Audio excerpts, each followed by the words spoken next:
Welcome to Smash Writing. And today we're going to be doing one of our favorite lists.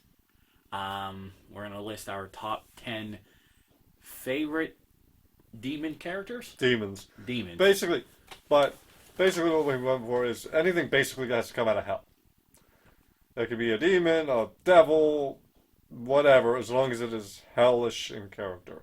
And you should be proud of me. Like you said, if you look at my list, they're not all horror movies. There's a great little mixture there. There's some comedy ones in there, I see. The first three. The first three.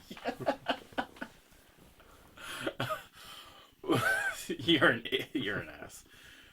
Yours is straight horror, right? Besides Constantine. Yeah. Okay, so you went hardcore. Well, Constantine I think is considered horror action. Oh yeah, but it's still comic book based. That doesn't mean anything. You're dead and buried. And there's the weekly call-in. I think that we skipped 2 weeks of that, but it was short-lived. The streak is over again. So without further ado, let me start with one of my favorite demon characters from the 1973 film, The Exorcist. Regan. Yeah. Her possession of... Did they ever identify which... Pazuzu. Is that really it? Yes. Okay. I don't know, because you were saying it funny, that it was more funny than it was. Throughout the film, like, you slowly seeing her, one, get fully into possession, and then once she is full-blown under possession, she is a whole nother character. The demon, the exorcist, is Pazuzu. Pazuzu. Okay, Pazuzu. So, Pazuzu takes her over and kind of goes at those priests like there's no tomorrow. I think that's... I'll give you... Her performance, Linda Blair's performance in this movie is the best part of this movie. I think most people honestly agree. I mean, yeah. The Exorcist as a whole movie kind of gets... boring. Yeah, I mean, there's parts that I enjoyed, obviously, but nevertheless, that is my number 10. Don't you lie to them. We did a review on The Exorcist. We graded it low. We did. I'm not going to...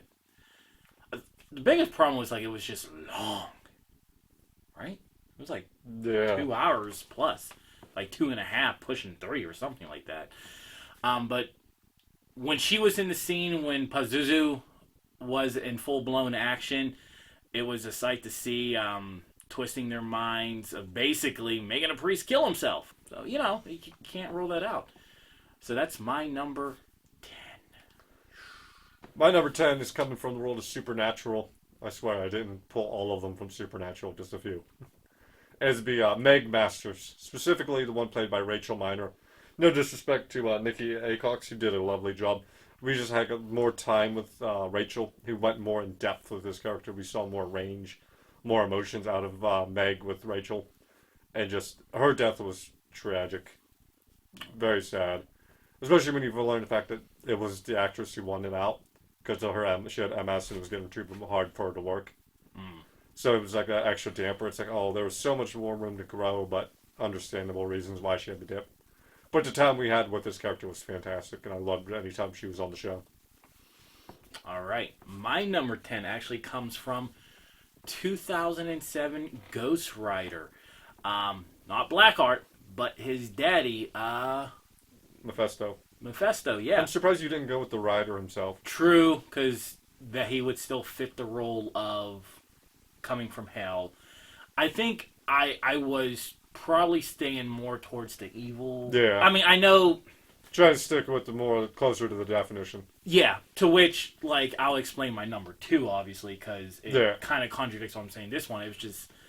This one is you truly have a demon in charge running the show, so it made more sense to focus on him.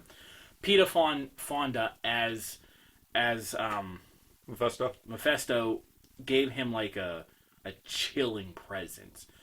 When he was there, you knew he was a threat. He didn't have to be bulky. He didn't have to be super strong. He was very conniving. I mean, when he makes Johnny make the deal, you can just see written all over evil written all over his face, and yet he can still convince you to take the deal.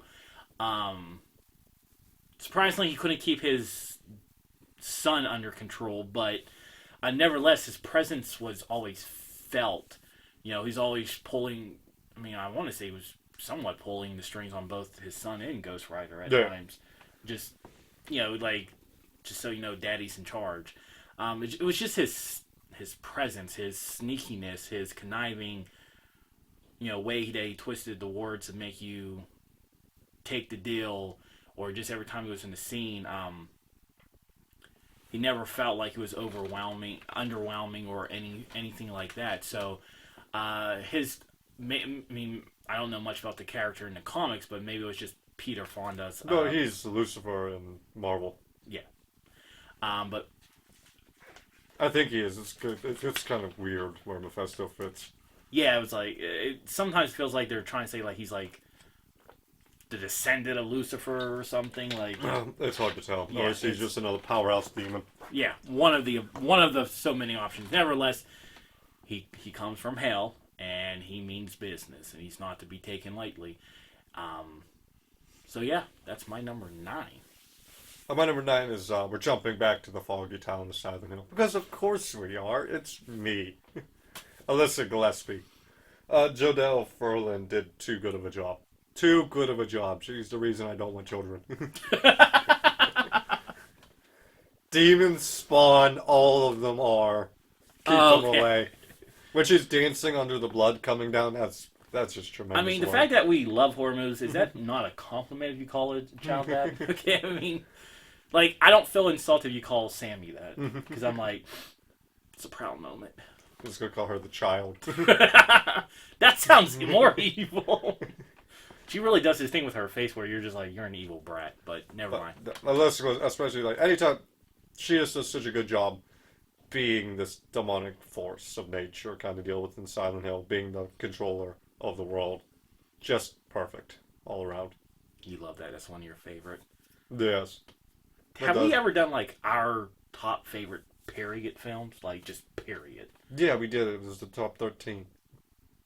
Oh. You remember we narrowed it down to all the decades, what our number ones were, and then we ranked all the number ones? Oh, okay. Yeah, there you go. All right. My number 8 is Katie. Oh, from Paranormal Activity. But Katie is usually a bitch anyway. But, yeah, compared to her doofus of a boyfriend, I can't imagine why she'd be a bitch. hey, I lived through Mika, okay? Like, Because- I would do dumb shit like that just to piss the demon off. So, why is my picture the only one broken? Why? Me! I instigated all this shit. Why is he mad at me? So, and that is true. Like, Mika's actually one that pisses us off. Katie throughout the whole film is like, no, I don't want no part of it. Just let sleeping dogs lie. But whatever this particular demon is, of course, at this point, we really don't know until later on in the films. But the demon in this one is obviously from her family making deals to where they want, like, the firstborn sons, and you can bypass it and stuff like that. So weird. But nevertheless, like, her madness and, like, her creepiness to even pretty much sell Mika to do whatever she wanted. You don't really get to see the demon, but the presence has felt, like, when he catches the Ouija board on fire, when he fully engulfs Katie, like, he shows, like, you see him talking. Just, it's more of a presence thing I thought, like, that made this demon very powerful. And of course, the trick of, I hate the rest of the films ruined the ending, to where Mika goes downstairs and boom, you just see his body fly. That's not true. I love in part 3 or 4, I believe it was, where we get to see him die again. Well, Best part of this franchise, seeing Mika die again. well, no, no, I'm talking about in the later film where they reveal, like, there was a portal where some kids came through, and yeah, we got to see him die again because of the portal. Thank you, portal. but nevertheless, this demon you felt the presence all throughout the film, even on the lighter side of things. So number 8. The real trick of this was the fact that these movies made money. God damn it. That was my number 8, Katie. Oh, Popping on over to my number 8. I can't believe this. Jennifer's Body. Jennifer. This movie gets too much shit for what it actually is, as largely because of how this movie was marketed. Okay, to be fair, have you on our channel recorded anything review of Jennifer? Not yet. All right. I am willing to be a team player and say after the holidays, because we got all of our ideas kind of booked up, we will review Jennifer's Body. That's gonna be March. Okay. If we do Jennifer's Body, it's gonna be in March. Okay. Either way, that is an idea for March. I'm willing to take one for the team. Because you've been, like, there's been a couple of times you've done lists and stuff, and I swear you said something about Jennifer's Body before, and it still catches me off guard. Yeah. So, No, the force that Jennifer becomes in this movie to take charge and is actually lashing out and striking out at the targets and the way she does it, the way she handles it. Megan Fox adds so much to this role. To Jennifer, this movie is starting to slowly get that build that it's deserved. But, yeah, Jennifer kicks ass.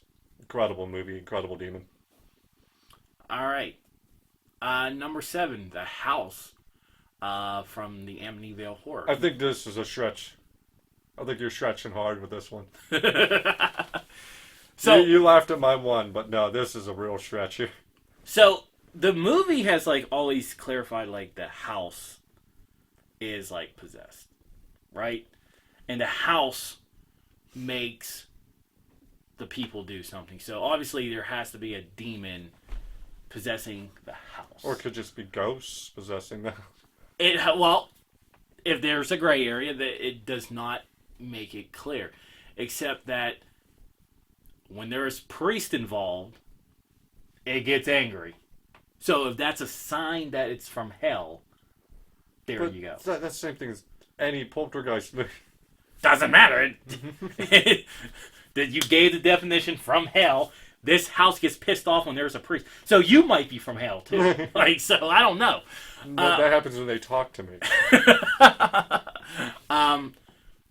But like the house, I like the house because like I'm like, oh, it's a nice house and it just makes you do creepy shit and nasty shit and killers and all of that. So the house is so powerful, and whatever demon's possessing the house. One day I'm going to make a video on how to survive a haunted house. Okay. Tips. Not now. No, okay. But it will be. It's on special video. But nevertheless, the house even had the look like you're like, oh, that's. I mean, I would buy it just because it looked creepy, but Yeah. and it had a good like little dock. You know, you had a little lake you can drown people in and all that. So a little boathouse. But it felt like a presence. It felt, you know, whatever demon was possessing this house had to be a big baddie. If he was possessing a house, then whoever goes into the house felt its presence too and did weird and nasty shit. So number 7, the Amityville Horror, The House. My number 7 are the Hell Priests from Hellraiser. I'm giving it both to Doug Bradley and Jamie Clayton. I really didn't want to pick between the two. Kind of like a Rachel and Nicole situation from Meg, but this time I'm gonna give the tie. Gonna give the tie because I don't want to pick between Jamie or Doug. They both did wonderful, but two different, slight interpretations on the same character. And yeah, they look cool. They're menacing. They keep your focus on the camera at all times. They own the camera. You want to hear what they're going to have to say. Okay. My one is the Collector from Tales from the Crypt, Demon Knight. Billy Zane, portrayer of the Collector, was just like the cool demon. Like I could just hang out with him because he made like jokes and then like he's like, okay, like you gotta take me serious when you need to take me serious, and then you felt his presence. But more or less, it was just like his cool demeanor about the whole thing. Like even when like they would pour the what is it, like the priest blood or something. I've never watched Demon Knight. Okay, so in Demon Knight, the heroes, not the heroes, but I guess the archangels or whatever, they have like a mask. I don't know if it's like priest water or holy water or whatever, but something. They hold the thing, and to protect themselves from the demons coming in, they do all the windows and stuff like that, right? And the Collector, Billy Zane's character, like, even when he walks in and he hurts himself, he's like, ha, you. Oh, and he's still trying to crack jokes, and inside those jokes, he's still trying to manipulate, you to do things that he wants you to do. Manipulate you? Yeah. He still wants you to do things for him, and he'll try to go out. He goes after, if he can't succeed with one person, he quickly jumps to another one, uses his same charm. So it's like really that charm that hooks people into listening, and he makes deals with people to break those the protective spells and all of that to get what he wants. So my number 6, the Collector from Tales from the Crypt, Demon Knight. All right, my number 6 and your number 5 are the exact same, so we just want to go at the same time. Yeah, go ahead. Lucifer from Constantine, played by Peter Stormare. Yeah. Is that how you pronounce his name? Mm-hmm. This guy's got charisma for days. Charisma, yep. This is the best part of that movie was when Lucifer's on screen. Like, you can go just watch a YouTube clip and just be amazed by his performance. Do it now. Because it's charismatic, he's evil. He like just radiates evil off of him. And then you even got to see him flex a bit of power whenever he goes to take out the angel and his son. You basically took the words out of my mouth. I was more going to focus on the charisma of the character. So, scene stealer, that's really what you Yeah, he want. did. He stole the scene. That's, He stole the fucking movie, to be honest with you. Like, he's the best part of that movie. that's the crazy part. Is like, you speak highly of Constantine a lot. Like, don't you? The character, The the character, TV show, yeah. But, not so much the movie. We'll do a review on it one day.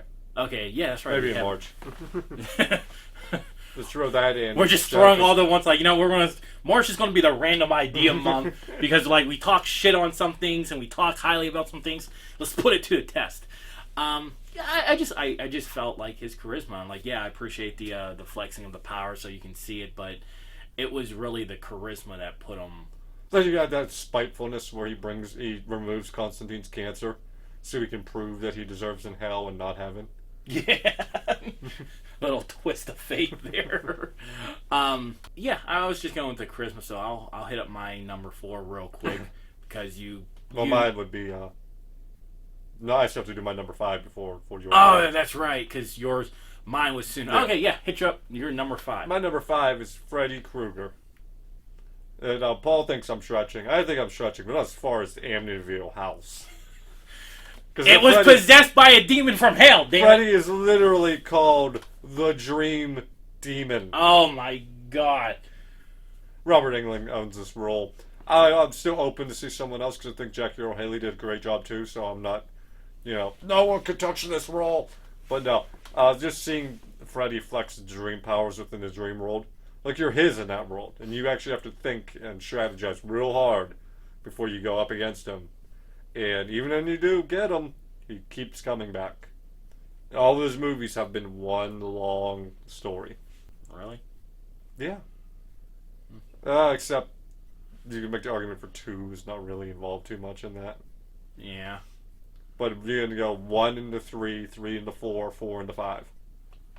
And then 6 is further down the line. Yeah, because they jump way ahead. My number 4 is going to be Pinhead from Hellraiser. More importantly, like the first Hellraiser film, where he is an absolute scary monster, demon, whatever, from hell. Like, he looked the part. He had, with being the look, I think it was like more or less the look. I know it was kind of like Pinhead. He kind of took like the back seat, powerful. He was the final boss, and he acted like it because he only spoke to say things, and that was it. Once he said it, and that was final, the final word. Yeah, there was no give. Like, his voice was enough. You heard his voice, and you knew what was coming. You gotta listen to him. He didn't. Oh, we'll tear your souls apart. Doug Bradley was a great performance. The big booming voice helps him. Yeah, it sure didn't match the body. So Yeah. that's the awesome part. But I think that's why I also like Jamie Clayton too, because she's such a switch. She's calm and collected. She's doing the same thing, just not in a different style. In a different style. She's not doing the big booming voice, but she's calm and collected. Yeah, I mean, it was nothing against her, so there's nothing bad. I just kind of like Doug Bradley's Pinhead. Like, I thought that was a good threat, so that's just a quick rundown of my number 4. My number 4 and your number 3 match up again. Okay, yeah. I seen you just say Evil Dead. I couldn't make out your first. Kandarian Demon, and you went with Ellie. They're both from Evil Dead. Kandarian Demon is the umbrella word for, or Deadite, and you picked Ellie. Which is weird that you didn't go with Jane from Evil Dead 2010? 2013. 2013. Yeah, because I remember when we talked about it was like 10 years apart. The main reason I think this one more stuck because maybe it was just more recent for me rather than... No, Ellie, she was the mom. Yeah, she was the mom. Yeah, she was played by Alyssa Sutherland. Correct. But, just...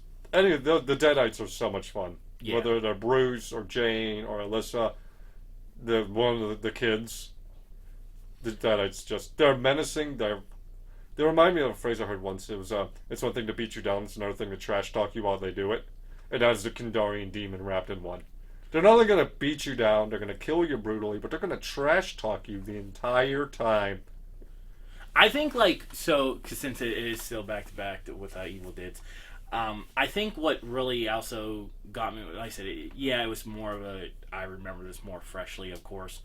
But with Ellie, it was like, man, they went for the mom. Yeah. Rather than mom being like trying to be the hero and save her kids, they were like, F you. and it was awesome because like the demon fed off of that. Yeah. Like knowing like that she has it was a daughter, that was the youngest one. She had 3 kids. Yeah, 3 kids, but like, the daughter's gullible. This was like the perfect setup because you could just eat up the kids real quick because you're using their mom. The one-liners was like sharp from her. Oh God, what was the one like? Was it like, can the kids come out to play or something, or mommy's home or something like? Mommy's not here. Right? Mommy's in hell right now. Something like that. Yeah. When she's looking up over the bathtub. Yeah, like the one-liners coming from her to mess with these kids' mind was just exciting and fun. I'll be hands down, like this would ruin any ideas that we do of ranking it with it, but I swear Evil Dead Rise was like my favorite one. 2013 can't top Mia. I'm not saying nothing against 2013. I'm just saying like this is my pick over. But that is my number 3, Ellie from Evil Dead Rise. My number 3, back to Supernatural with Crowley, played by Mark Sheppard. I really thought before I seen you see the Supernatural, I thought it was Victor Crowley. No, when you meet Crowley in season 5, he signs with the Winchesters against Lucifer because he doesn't want to die either. But as he goes on, he goes through so many ebbs and flows. So you never know which part of the line he's going to be towing, whether or not it's going to be for himself or whether or not he's going to be helping you. And he always had that air of menace. And he's smarter than you, and he knows it, and he's 10 steps ahead of you. And he knows it. He's already thought of it. He had a great line, too, when him and Cass are arguing about what to do with the Winchesters. And Crowley's like, you know what? You know who didn't take the Winchesters seriously? Lucifer didn't take them seriously. Azazel didn't take them seriously. Lilith didn't take them seriously. Am I the only one on the board who realizes that they are a threat? I mean, they're 2 humans, and he is the king of hell. But even though he is smart enough to take aware of the dangers in front of him. And Mark Sheppard, just so much class with this character. Is there any characters from Supernatural that you probably wanted to put on the list? Yeah, I wanted Death on this list, but I couldn't do it. Okay. Julian Richards' death was excellent. If I could have had him, he would have been number 1. But I couldn't make the argument that he was from hell. Because he's not from hell. Actually from he's hell. Just a natural order, making sure spirits go to where they need to. He doesn't side with heaven or hell. Okay, and just looking at your list, like you went hard with the Supernatural. My They have number 15 seasons of demons and monsters, man. It's kind of hard to avoid them. my number 2 is a good demon. Yeah? I'm going to use Hellboy from the 2019 film. Say that again. Say that year again. 2019. The movie.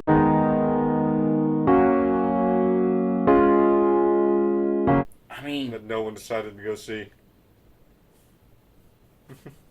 I watched it later on. That counts. Yeah, because I made you. And we reviewed it, Yeah, that's why you watched it, because I made you.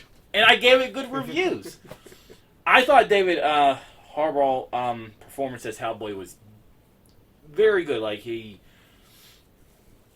still had that sarcasm. He seemed like more of a threat. It wasn't really. It was definitely a different feel to Hellboy. Hellboy, the Ron Perlman Yeah. one. Even a little bit more grittier, I want to say too. I liked the way they dropped the romance angle. Yeah, they did. There was none of that. It was just good old, Hellboy. yeah, good old fun. I don't even read the comics. I generally enjoyed this film. How long ago did we review that? I think it was a year ago we reviewed it. Really? Mm-hmm. And now there's another remake. Yeah, at some point this year. Maybe. I swear I thought I seen a trailer for it. Yeah, but they didn't say when it's coming out. It's just some point this year it's coming out. Some point, just It's like you're running out of time in this year. you only got a couple months left. But yeah, but I generally enjoyed Hellboy. I think it was good for my number 2.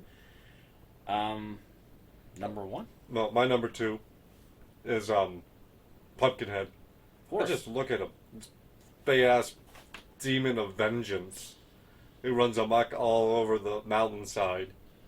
It's such a. I love that angle of the vengeance side of this. You go to the witch for vengeance, and she'll give you what you want, but you're gonna pay for it too. And the fact that you're attached to the Pumpkinhead, so you have to watch what he's doing, so you suffer too. Even the point of like the monster being unstoppable unless you deal with the person who's risen the vengeance demon. I mean, I don't have no problem with Pumpkinhead. I really never thought about him being a demon, but I know you explain he's wasn't a demon of vengeance, Yeah, or something like that. So yeah, it makes sense. His look, his presence alone, just cringy. Still, the first 2 films I like the best. Your number 1. My number 1, and we're going to be reviewing this in March, because we just threw the kitchen sink of stuff in March. Everything's been thrown to March. Everything's in March. The 2012 film Sinister had a demon called Bagul. And so initially you don't see him when you watch the videos until you start to watch the full video and understand like people are killing themselves. And then when you go back and watch the videos again, that's when you see him. And even then it's suddenly.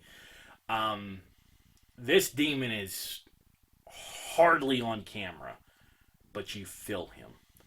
He isn't really on the camera until the very end when he takes the family's youngest child, who he convinced her to kill her family, and then you see all the rest of them. And even then, he's so scary that he takes them into his world, and even though it's their souls more clearly, even the souls are afraid of him, where they're like always shh, shh, shh. It's a thrilling ride. I forgot what he is the demon of, because they do explain it, and they do understand like this demon is not to be taken lightly. Like, he is twisted, and he's been doing these for centuries. So my number 1 is definitely Bagul, just because of the threat that he possesses and how he makes you do it. Like, not even being in your world or next to you, he's doing it off of videos. So Bagul, my number 1. My number 1 is Supernatural. As Paul ruined the surprise. Well, you should have just made this the supernatural list. I could have. It's Lucifer, played by Mark Pellegrino. I love they added dimensions to him. They talked about why he rebelled in the first place, what his end goal is, what he wants. The fact he doesn't really like, even the fact that he's doing the apocalypse, he doesn't want to fight his brothers, but he's going to anyway.